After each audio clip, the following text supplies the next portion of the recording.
Good afternoon and welcome once again to the Technical Forum here at the Hanover Fair 2016 Group Exhibit Hydrogen Fuel Cells and Batteries. Our talk coming up right now is electromobility in the city of Offenbach. With me we have the director of the, excuse my German, Leitstelle Elektromobilität der Modellregion Rhein-Main, Stadtwerke Offenbach Holdings GmbH. Here we have the director, Anja Georgi. Thank you. Good afternoon, ladies and gentlemen. I will take you to a little right, a little bit more south in our country, to the city of Offenbach. And here's a pointer. Okay. So I want to talk about what is the model region about, what is the system behind, and what we are doing in Offenbach, in the city of Offenbach. But first of all, where is Offenbach? As I told you already, it's a little bit more south than Hanover, and we are lightly in the middle of Germany. So you have a clue where we are from. There are national goals for 2020 here in Germany. Maybe you heard yesterday in the news that something different is coming up. So the politics and did the decision that they want to support the buying of electromobility cars. It's the latest news from yesterday, so I can't tell you anything more in detail, but the goal is still 1 million electric cars here in Germany till 2020. This is a big goal because now we have around about 50,000, so we will see what will happen. But our system, the model region, is supporting this goal, and I will talk about how we are doing this.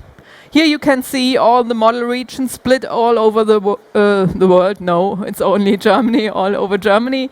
And here in the middle, here's Offenbach, and here's our little model region based in the Rhine-Main area, connected to the airport of Frankfurt. And we try to do some demonstration projects and to show how electromobility can come to use, can come on the street, can come to the airplanes, and what you can do about it.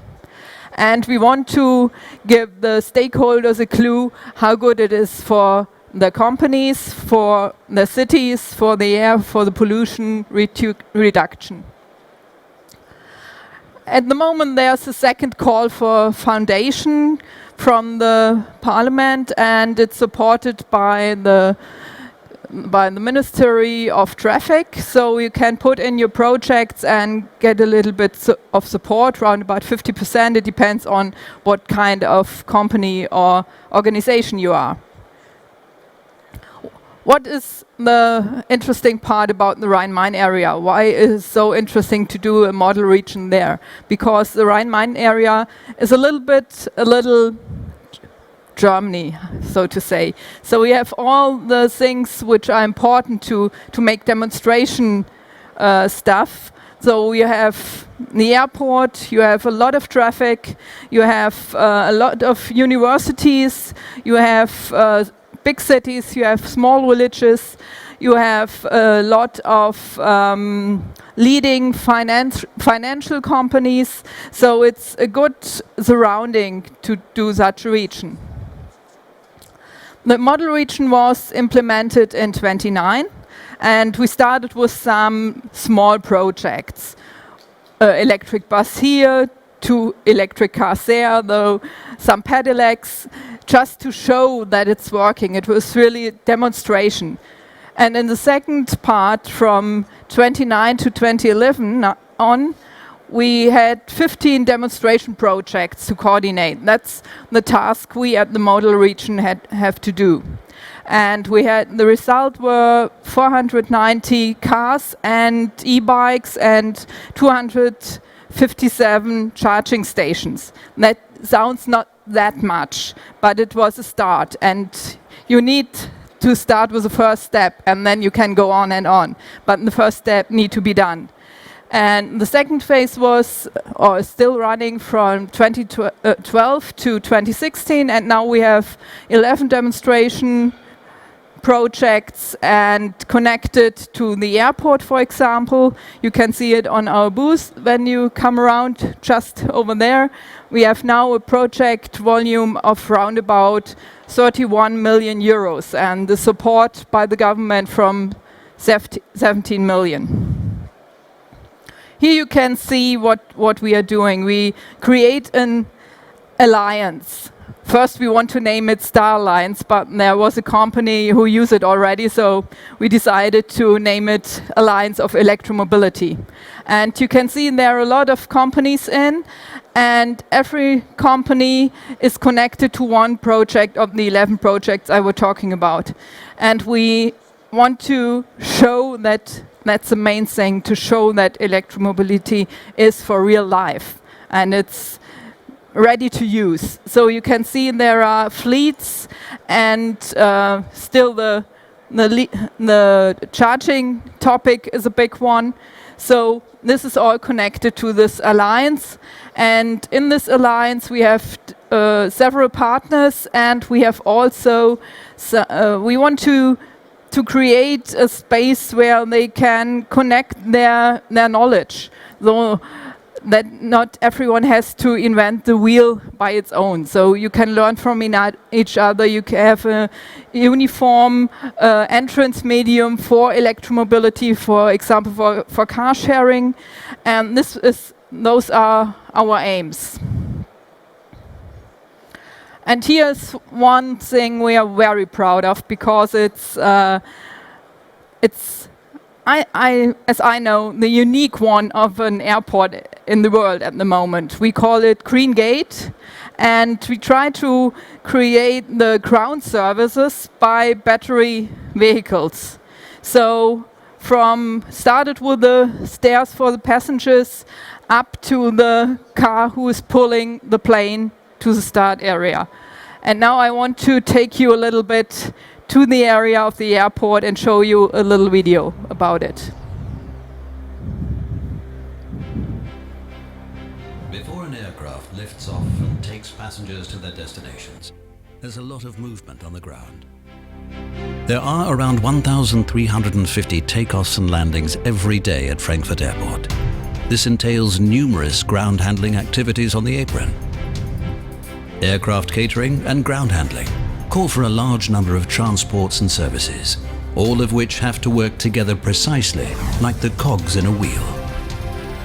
That is why a variety of vehicles are used, all of which have one thing in common until now. They all use petrol or diesel and emit CO2. In addition, once an aircraft is ready to go, it has to taxi for up to 5 kilometers to get to the runway. Taxiing means that the pilot steers the aircraft using its jet engines, even when it's on the ground. This taxiing consumes jet fuel and produces the corresponding CO2 emissions. The aim of our E-Port-an project is to replace conventional mobility with electric-powered mobility at Frankfurt Airport wherever this is a feasible option. Air stairs move to the aircraft powered by solar electricity.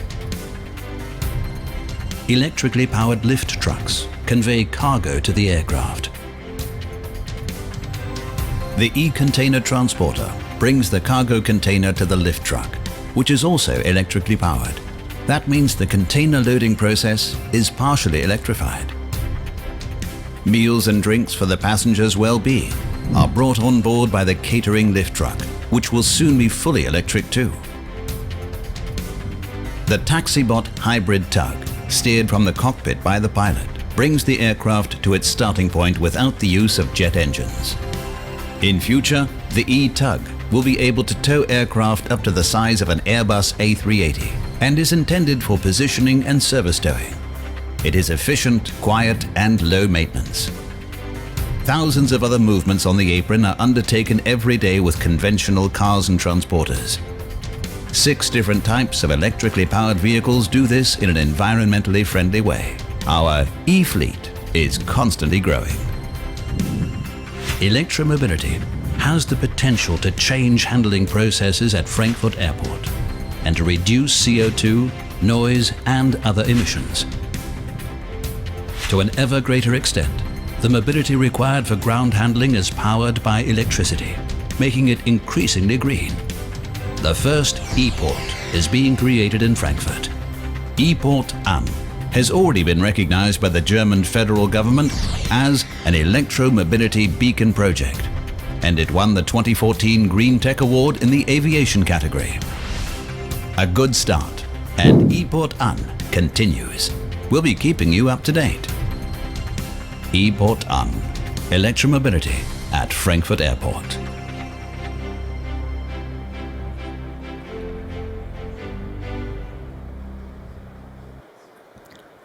Yes, with this video we want to show that electromobility is not only for pedelecs and for small cars, it's also for big airplanes.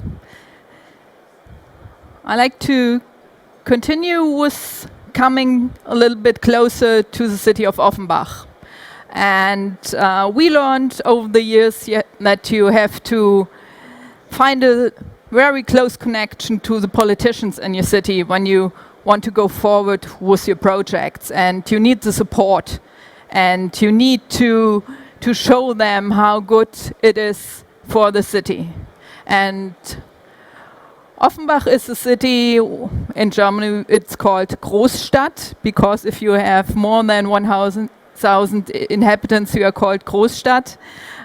We are a small Großstadt, so we have round about 132,000 inhabitants and 67,000 conventional cars, and that's a problem. The city of Offenbach was in former times very famous for the leather industry.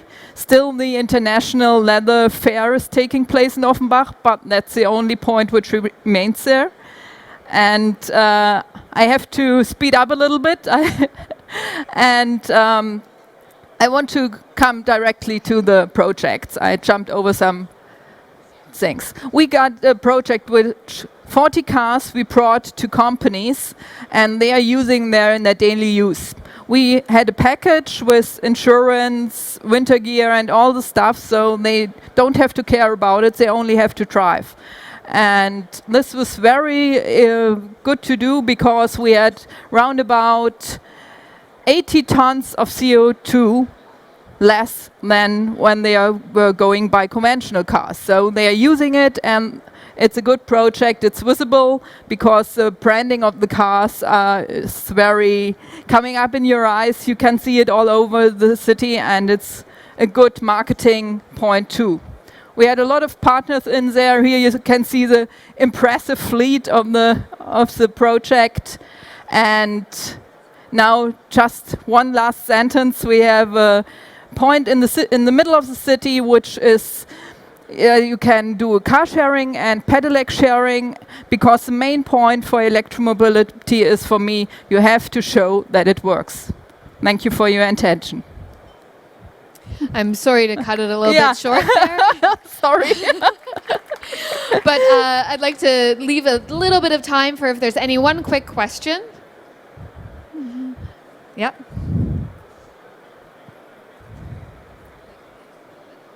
Okay. Is there any fuel cell powered vehicles, or is it all battery vehicles? It's all battery. Anyone else?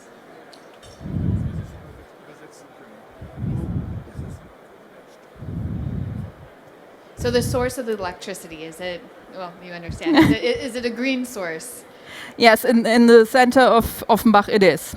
It is. From solar or? From sun and wind, and the mix is green. Excellent. Well, if you do have follow-up questions, unfortunately we have to cut it short at this time. Where can people find you to ask more information? Just over there at the booth of the country of Hessen. You find me in front of the plane. In front of the plane. Well, that's good. All right. Well, thank you very much for joining us here today. Thank you. Just a moment. Coming up in just a moment, we have from CapLink Europe, BV, representing Engineered Fibers Technology from Connecticut. We have Chris Parabeau, the Managing Director. The topic will be SpectraCarb